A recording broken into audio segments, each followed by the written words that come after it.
Once upon a time, there was a beautiful but melancholic princess named Sayah, who lived in a magnificent kingdom. Sayah's voice was so soft and faint that whenever she spoke, people barely heard her. The courtiers and the townfolk often mocked her, saying, "How can this princess ever rule? No one can even hear her voice." These words left deep scars on her heart.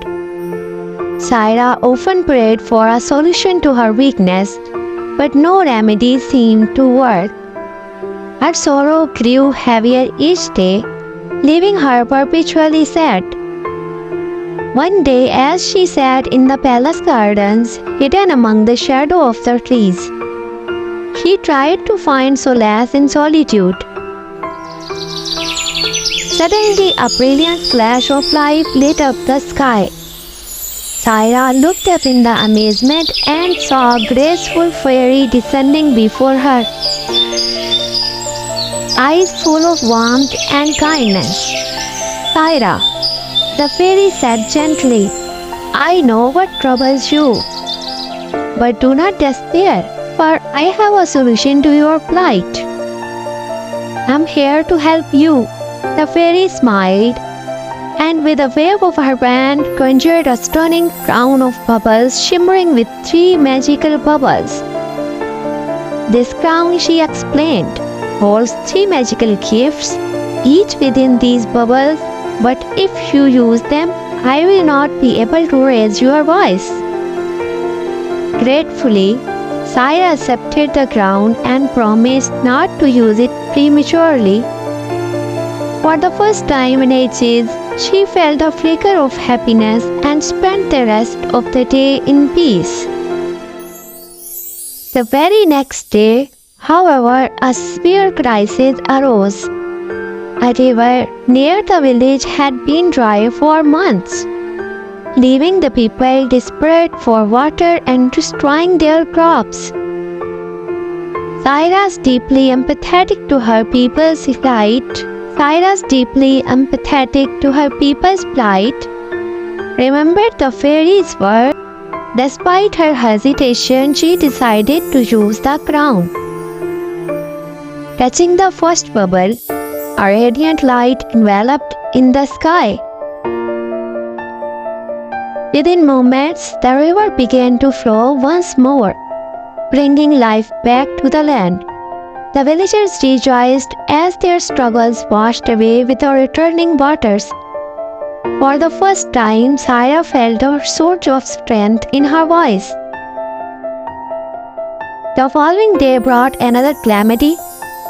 A dangerous illness spread rapidly through the village, leaving many bedridden, overwhelmed but resolute. Sayah turned to the ground once more and touched the second bubble. As soon as she did, her soft voice transformed into a soothing melody, resonating throughout the village. A radiant wave of golden light spread in every direction, eradicating the sickness. The villagers were healed instantly, and their gratitude towards Sayah deepened. She realized her voice was no longer just a weakness. It had become a powerful tool for healing and unity.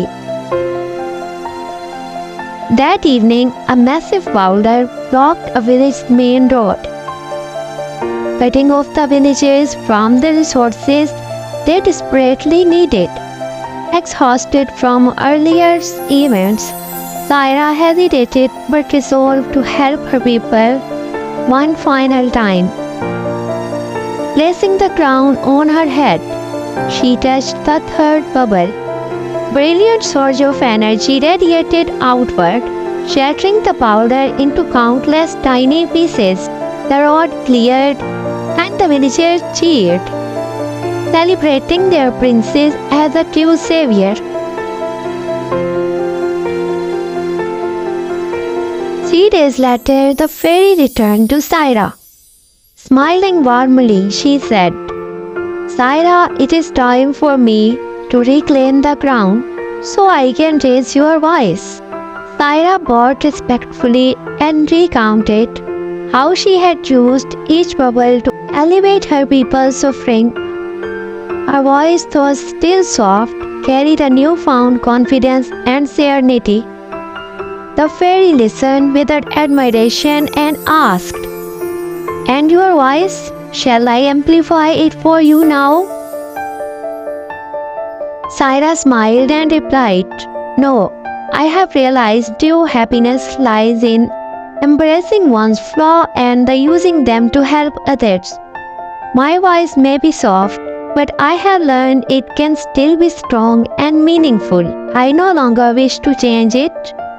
The fairy nodded with pride. "You have shown wisdom and kindness beyond magic's stage, Sayah. True strength doesn't lie in spell but in the purity of one's heart." With a radiant glow, the fairy took the crown, transformed into light, and disappeared into sky. Sayah was now at peace, stronger and happier than ever before. Her people cherished her not just as their princess, but as a beacon of courage and compassion.